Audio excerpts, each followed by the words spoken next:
देखिए, मैं आपको बहुत सच्ची बात बोलूंगी। करवा चौथ का जिक्र हमारे किसी इतिहास में, शास्त्र में नहीं है कि कोई हमने देखा हो कि माता सीता जी करवा चौथ का व्रत करती हो। ये एक प्रकार, जहाँ तक मेरी नॉलेज है, करवा चौथ एक पहले पंजाब से फेस्टिवल शुरू हुआ और आज इसको पूरा वर्ल्ड, पूरा भारत मनाने लगा। और कोई कर रहा है तो मुझे उसका विरोध नहीं है। क्यों?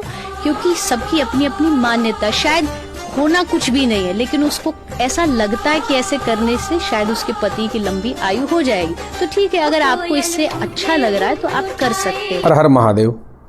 ये जो चलचित्र आपने देखा है, इसके पहले मैंने प्रदीप मिश्रा जी के लिए भी बनाया था। उन्होंने भी शिव पुराण के माध्यम से कहा था कि शिव पुराण में ऐसा लिखा हुआ है कि मुस्कुरा देने से या ऐसे ऐसे करने से पति की आयु बढ़ जाती है। लेकिन मैं आपको बताना चाहता हूँ, शिव पुराण में किसी भी संहिता में ऐसा नहीं लिखा हुआ है। और व्रत उपवास क्या है? व्रत उपवास क्या है कि शारीरम तपमुच्यते, शरीर के जो तप होते हैं वो व्रत उपवासों में आते हैं। अब कोई शरीर से भी तप करना चाहता है, कोई किस प्रकार से तपस्या या आराधना पूजा करता है, सभी के अलग अलग मत हैं, सभी की अलग अलग श्रद्धा होती है। जिसकी शक्ति होती है, शरीर में सामर्थ्य होता है, वो व्रत उपवास कर देता है। और किसी की किस प्रकार से रुचि रहती है धर्म कर्म करने में, अपने परिवारजनों के लिए, अपने परिचितों के लिए यदि कोई कार्य किया जा रहा है धर्म से जोड़कर, तो वो गलत नहीं है। उसमें इस प्रकार के तर्क देना बहुत ही गलत बात है। ऊंचे मंचों पर बैठकर, अभी भी आपने चलचित्र देखा है, उसमें जो कथावाचिका है चित्रलेखा जी, उन्होंने कहा है कि ये किसी शास्त्र में लिखा हुआ नहीं है कि करवा चौथ या करक चतुर्थी, इस प्रकार का कोई उल्लेख नहीं है। ये पंजाब से आई हुई या फिल्मों में दिखाई हुई प्रथाएं हैं जो बाद में प्रचलित हो चुकी है। स्त्रियों द्वारा इसका अनुसरण किया गया है, ऐसा चित्रलेखा जी ने कहा है। अब मैं सर्वप्रथम तो उन स्त्रियों को कहना चाहता हूँ कि आप कब समझोगे, आपका भोला हृदय देखकर, आपका भोलापन देखकर, आपके हृदय में, मन में भक्ति के जो तत्व है, भक्ति की जो भावना है, उसकी अधिकता को देखते हुए ये लोग आपका फ़ायदा उठाते हैं। आपके सामने ही, आपके ही करने वाले जो व्रत हैं, आपके द्वारा किए जाने वाले जो व्रत हैं, उनको ही आपके सामने झूठा साबित करने में लगे हुए हैं ये जो ऊंचे मंचों पर बैठे हुए हैं। देखिए, मेरा मानना क्या है, ऊंचे मंचों पर बैठना, लाखों की संख्या में पब्लिक का आना, लाखों की संख्या में उनके फॉलोअर्स वगैरह होना, इससे ये प्रमाणित नहीं होता है कि सामने वाला जो व्यक्ति है वो ज्ञानी है, भक्त है, या फिर आपको सही सलाह दे रहा है। इसका निर्णय शास्त्र करते हैं, पुराण करते हैं, वेद करते हैं। इनका निर्णय धर्मशास्त्र करते हैं कि कहाँ पर क्या लिखा हुआ है। कर्क चतुर्थी का जो है वर्णन मैं आपको प्रमाण सहित भी बताऊंगा। श्रीमद् भागवत में ज्योतिष का बहुत ही अच्छे से वर्णन है। और श्रीमद् भागवत जो महापुराण है वो 17 पुराणों का रस है। भागवत में प्रारंभ में ही कहा गया है कि श्रीमद् भागवत 17 पुराणों का रस है, 17 पुराणों का सार इस 18वें पुराण में है। श्रीमद् भागवत जो कथा करते हैं, कथावाचिकाएं हैं, जो कथावाचक हैं, वो कथा तो करते हैं किंतु उन्होंने कथा का अध्ययन नहीं किया है।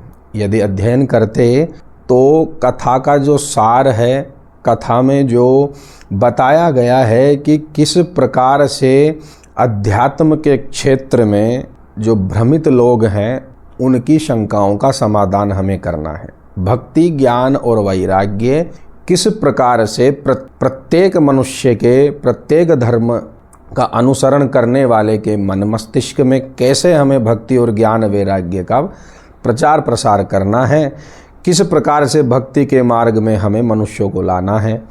किंतु ये स्वयं ही उलझे हुए हैं तो ये कथा कैसे कर सकते हैं? इनको कथा का भी नहीं पता है। भागवत में जहाँ जहाँ वर्णन है, जहाँ जहाँ जिन जिन गूढ़ रहस्यों का वर्णन है, उन्हें भी नहीं पता है जो आजकल कथावाचिकाएं बन बैठी हैं और कथावाचक बन बैठे हैं।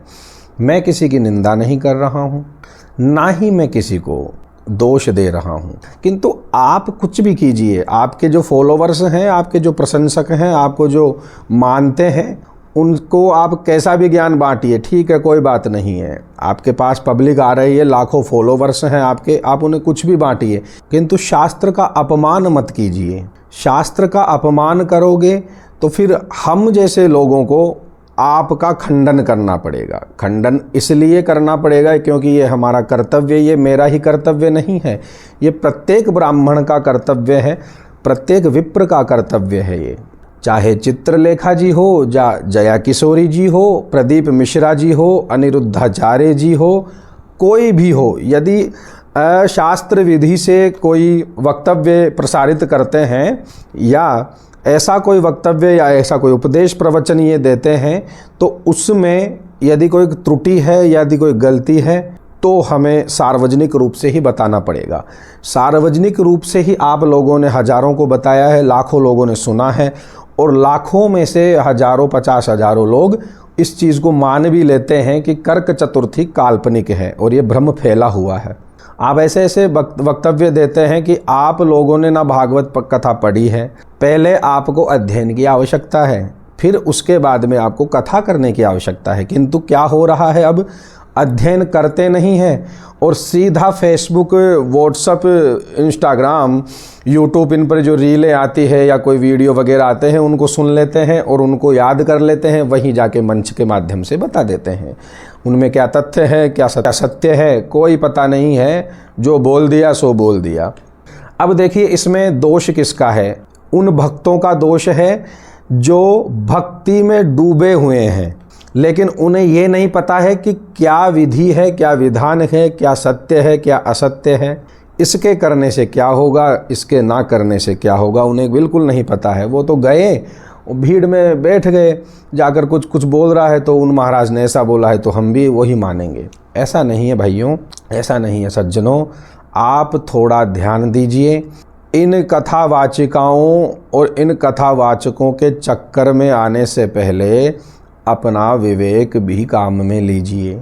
विवेक काम में लेने का अर्थ यह है कि क्या सत्य बोलते हैं, क्या असत्य बोलते हैं, इस पर थोड़ा ध्यान देना चाहिए। ये थोड़ा लंबा वीडियो बन जाएगा, किंतु मैं शीघ्र ही बताता हूँ आपको क्या प्रमाण है कर्क चतुर्थी के, जिसको हम करवा चौथ भी कहते हैं। नारद पुराण के अध्याय 113 में देखे लगभग, चतुर्थ्याम कार्तिके कृष्णे करकाख्यम व्रतम स्मृतम स्त्रीणामेवाधिकारोत्र तद्विधान मुदीर्यते पूजयेच्च गणाधीशम त्राता स्त्री समलंकृता। अर्थात ये जो व्रत है कार्तिक कृष्ण चतुर्थी को मनाया जाता है, किया जाता है, स्त्रियों द्वारा किया जाता है, और इसको कर्क चतुर्थी कहते हैं, जिसे सामान्य भाषा में करवा भी जो बनाते हैं, करवे से जो किया जाता है, इसमें विधि विधान संपन्न करवा चौथ कहा जाता है। वामन पुराण में भी एक जगह एक कथा है, इतिहास वर्णन है कि अर्जुन को भी जब पाशुपतास्त्र का जो ज्ञान था वो ग्रहण करना था, तो वो शिव जी की तपस्या के लिए चले गए थे।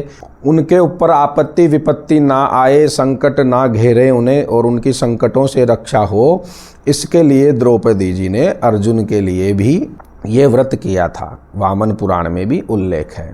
तो आप थोड़ा ध्यान दीजिए। स्कंद पुराण, वामन पुराण, अग्नि पुराण, समय रहे होटलों में जब आप विराजमान रहते हो और वहाँ पर चाय कॉफ़ी इत्यादि करते हो, आनंद लेते हो, हंसी ठिठोली करते हो, तब वहाँ पर थोड़ा सा ध्यान दीजिए। वहाँ पर खाली जो समय होता है उसमें पढ़िए, पढ़कर अध्ययन कीजिए, अध्ययन करके फिर सभी के सामने उसको प्रकट कीजिए जो आपका ज्ञान है। इसमें आप किसी को कोई आपत्ति नहीं है, आप आराम से कोई भी कथाएं कीजिए, कुछ भी कीजिए। जो धर्म अधर्म कुछ भी कर रहे हैं उससे कोई लेना देना आजकल किसी को नहीं है, किंतु आपका ये कर्तव्य है कि आप जिस मंच पर बैठे हैं वहाँ पर आपको लाखों लोग सुनते हैं, लाखों लोग मानते हैं आपकी बातें, तो वहाँ से ऐसा ही वक्तव्य देवें ताकि किसी का भी परलोक बाधित ना हो।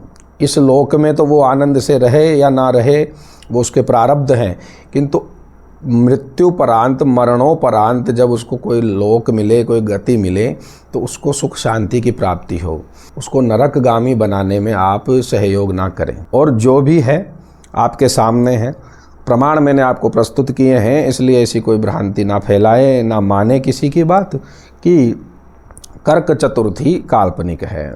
ये कोई काल्पनिक नहीं है। हर हर महादेव, राधे राधे। इस वीडियो को सभी को शेयर करें और सभी को बताएं, सभी की शंकाएं दूर हों। आप फॉलो भी करें, यदि यूट्यूब पर देख रहे हैं तो सब्सक्राइब करें। ये कोई मेरा खुद का प्रचार प्रसार नहीं कर रहा हूँ, ऐसी जानकारियाँ सबके पास पहुँचें इसलिए मैं कह रहा हूँ। हर हर महादेव, नारायण नारायण।